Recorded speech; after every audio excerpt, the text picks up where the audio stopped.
Let's stay with this national shutdown now. Airports Company South Africa says tomorrow is business as usual for passengers. But what possible impact will the national shutdown have on the aviation industry? Let's find out from SA Flyer magazine editor Guy Leitch. Thank you so much for your time this evening, Guy. We do appreciate it. What is your sense of what tomorrow will look like when it comes to those wanting to travel domestically or even abroad? Is there a need to panic?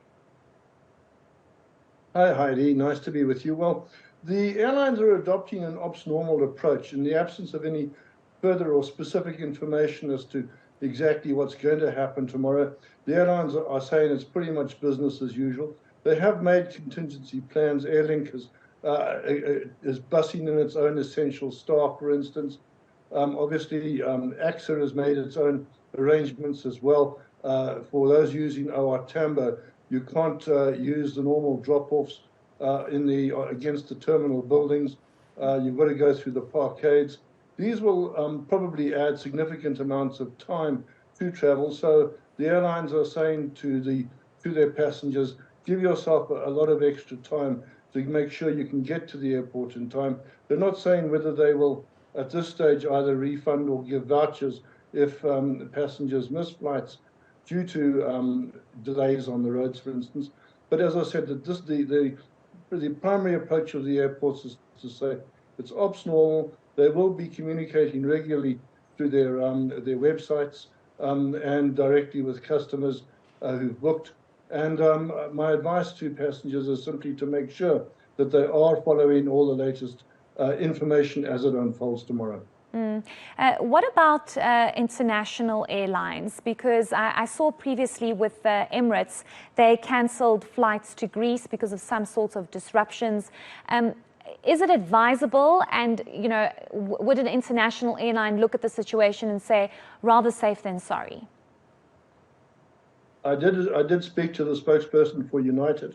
Again, they're also treating it as operation as normal. So hopefully there won't be disruptions there, because that is really the last thing we need.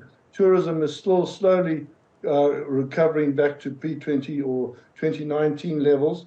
And it's absolutely essential that tourism forms the key recovery element of our economy. So much else in the economy is currently depressed, especially as the world heads into recession, that we really are increasingly reliant on tourism.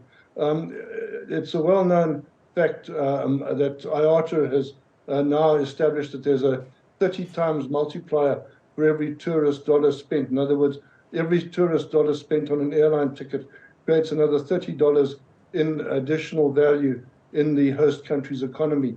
That's investment in tourism that we really can't afford to lose. So we really have to hope that the authorities do keep a lid on the action tomorrow. The airlines are saying it's very much up to the authorities. They're relying on them. It shouldn't be a private sector problem. This is very much up to the police and any other security forces to make sure that the actual airlines are not disrupted, because it's the last thing the economy can afford right now.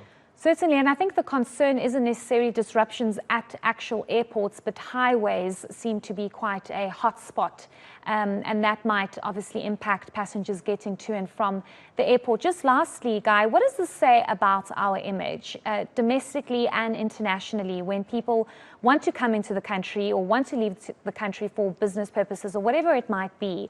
This cannot be a good thing, to have a threat of a national shutdown and a stay away.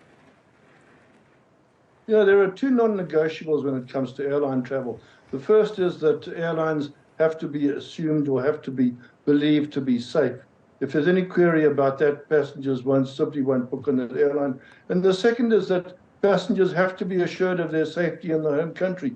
Any attack on passengers has an enormous knock-on effect in terms of incoming tourism, especially.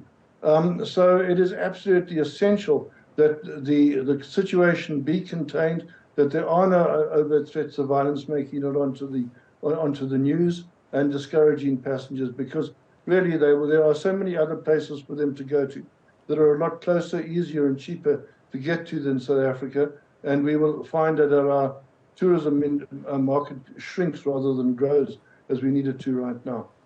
Okay, thank you so much for your insights. We do appreciate it. That is SA Flyer magazine editor Guy Leitch. And just for clarity purposes, we've also reached out to South African Airways, the national carrier.